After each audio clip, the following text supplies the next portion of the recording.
बात आज के चैनल के कार्यक्रम आर पार में मैं सुरेंद्र चतुर्वेदी आपका स्वागत करता हूं।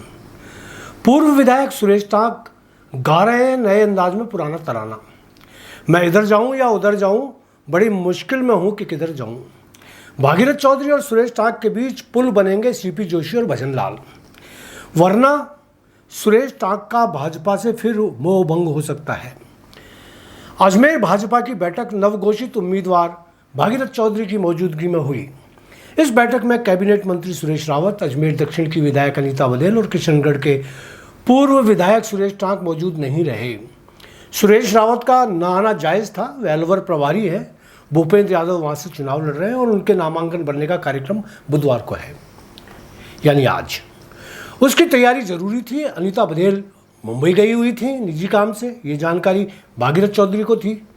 उनका न आना भी बहानेबाजी नहीं था, मगर सुरेश टांक नहीं आए, इसके पीछे कारण रहा।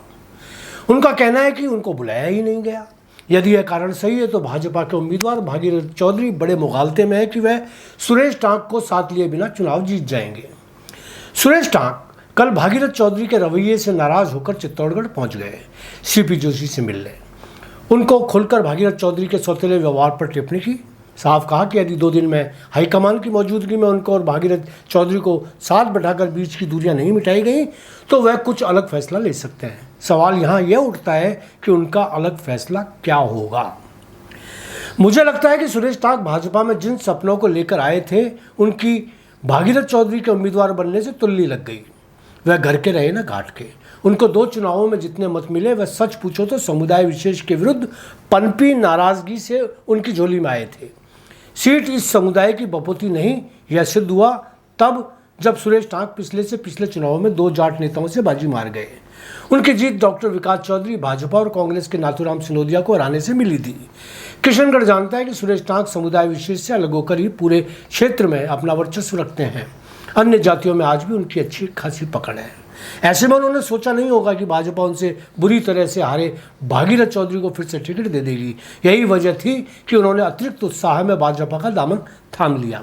अब जबकि भागीरथ चौधरी को उम्मीदवार बना दिया गया है तो सुरेश टांक का राजनीतिक जीवन और प्रभुत्व खतरे में आ गया है। इस पर कोड में खास ये कि भागीरथ चौधरी उनको टके में नहीं पूछ रहे। सुरेश टांक अपनी जगह ठीक है। भागीरथ चौधरी को ही अब उनकी ज़रूरत है, सुरेश टांक को नहीं। जीतना तो भागीरथ चौधरी को है। यदि खुदा ना खास्ता सुरेश टांक और उनके बीच सौहार्दपूर्ण समझौता नहीं हो पाता है तो यह तय है कि सुरेश टांक फिर भाजपा का दामन छोड़कर भागीरथ चौधरी के विरोध में उतर जाएंगे। भले ही चुनाव में वे निर्दलीय खड़े न हों, मगर भागीरथ चौधरी की अच्छी भली जीत को डेंट जरूर पहुंचा देंगे। भागीरथ चौधरी इतने भी अक्खड़ नहीं कि अपनी छोटी सी जीत पर जीती बाजी खतरे में डाल दें। जब धुर विरोधी रामचंद्र चौधरी और डॉक्टर विकास चौधरी अपने सारे कड़वे अनुभव भूलकर गले मिल सकते हैं तो भागीरथ चौधरी और सुरेश टांक क्यों नहीं मिल सकते। दोस्तों, जैसा भागीरथ चौधरी ने मुझे बताया कि उन्होंने जिम्मेदार पदाधिकारियों की कल हुई संगठनात्मक बैठक में सुरेश टांक को बुलाने के लिए कहा था। ऐसे में मुझे तो लगता है ये दूरी भागीरथ चौधरी और सुरेश टांक के बीच इतनी नहीं जितनी दोनों के आसपास वाले लोग और नाते रिश्तेदार बढ़ा रहे हैं। विरोधी भी चाहते हैं कि दोनों के बीच कोई तालमेल नहीं बैठे और वे मौज उड़ाते रहें। खैर, अब ये पेच 1-2 दिन में या तो बाहर आ ही जाएगा, वरना सुरेश टांक गायबाना ही सही कांग्रेस उम्मीदवार रामचंद्र चौधरी के लिए बिल्ली के भाग्य का टूटा हुआ चीका साबित होंगे। अंत में यही कहूँगा, दोस्तों की साथ है शुभकामनाएं, फिर भी हैं तूफान की संभावनाएं। आज इतना ही, धन्यवाद।